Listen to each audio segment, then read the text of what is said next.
राजस्थान में प्रत्याशी अपना दमखम दिखा। विधानसभा चुनाव 2023 बड़ा दिलचस्प बना हुआ है। राजस्थान में प्रत्याशी अपना दमखम दिखा रहे हैं। इस समय हम जनपद धौलपुर के विधानसभा राजाखेड़ा में मौजूद हैं। मैं कैमरामैन से कहूँगा एक बार दिखाएं। यहाँ जनता बेसब्री से अपने प्रत्याशी का इंतजार कर रही है। ये जो कैमरे की स्क्रीन पर आप ये जनता देख रहे हैं, ये जनता अपने प्रत्याशी का स्वागत करने के लिए बेसब्री से इंतजार कर रही है।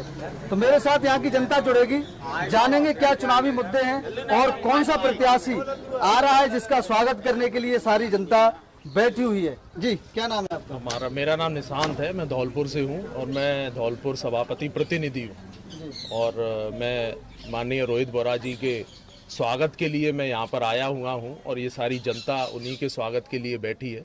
और वो स्वागत इसलिए है कि आप खुद देख सकते हैं अपने चैनल के माध्यम से कि जो प्रेम लोगों में उनके प्रति है वो प्रेम आपको धरातल पे भी दिख रहा है। और वो प्रेम जब 25 तारीख को वोटिंग होगी सारी पेटियों में, वो प्रेम आपको झलकेगा और 3 दिसंबर को निश्चित ही रोहित बोरा जी ही चुनाव जीतेंगे। निशांत, हम अभी माता रानी के प्रांगण में थे। यहाँ एक प्रसिद्ध मंदिर है रहना वाली का, वहाँ भी हम जनता के बीच में थे। वहाँ बहसबाजी चल रही थी, कुछ लोगों में हम माँ के दर्शन कर रहे थे। वहाँ लोगों में चर्चा चल रही थी, बहस चल रही थी गरम जोशी के साथ।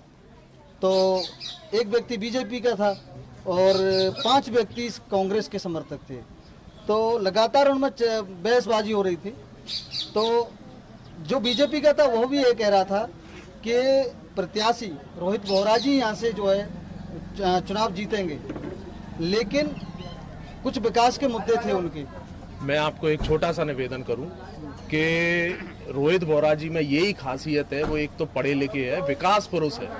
क्योंकि यहाँ पर उनके पास कोई भी गया है, वो बीजेपी का है, कांग्रेस का है, हाथी का है, किसी का भी है, किसी भी पार्टी का है, कहीं किसी से कोई भेदभाव नहीं किया है।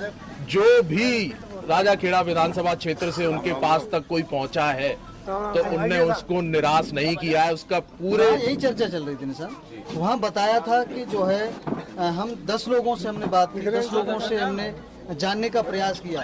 तो 10 लोगों में से 9 व्यक्ति ने कांग्रेस यानी पंजे को वहाँ पर समर्थन किया वोट देने। मैं कहूँगा एक बार फोकस दिखाएं। रोहित बोरा जो प्रत्याशी है कांग्रेस के, पिछली बार भी यहाँ से विधायक थे जैसा कि, और जनता के बीच में आ चुके हैं और जनता का भरपूर ये प्यार मिल रहा है।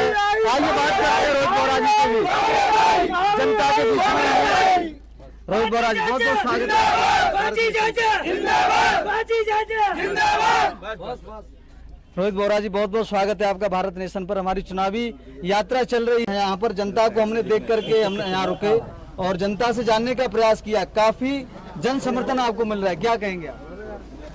ये इन लोगों का आशीर्वाद है जो मुझे ये लोग दे रहे हैं और वो इसीलिए दे रहे हैं क्योंकि इनके बीच में मैं 5 साल इनके बीच में रहता हूँ, इनके डेवलपमेंट के काम कराता हूँ, इसीलिए ये आशीर्वाद आपको दिख रहा है। ये प्यार है और आशीर्वाद है और 5 साल की मेहनत का फल है। जो हमने बीज बोया था, फसल अब कटने रहे हैं, ये उसी का एक फल है जो ये दे रहे हैं। हर एमएलए क्या होता है कि 5 साल के शुरू में अपना फसल बोना शुरू करता है और फसल कटाई का टाइम जब इलेक्शन आता है तो फसल कटाई होती है। तो मुझे लगता है कि फसल ठीक है, इस बार फसल अच्छी तरह से काटेंगे और चुनाव जीत के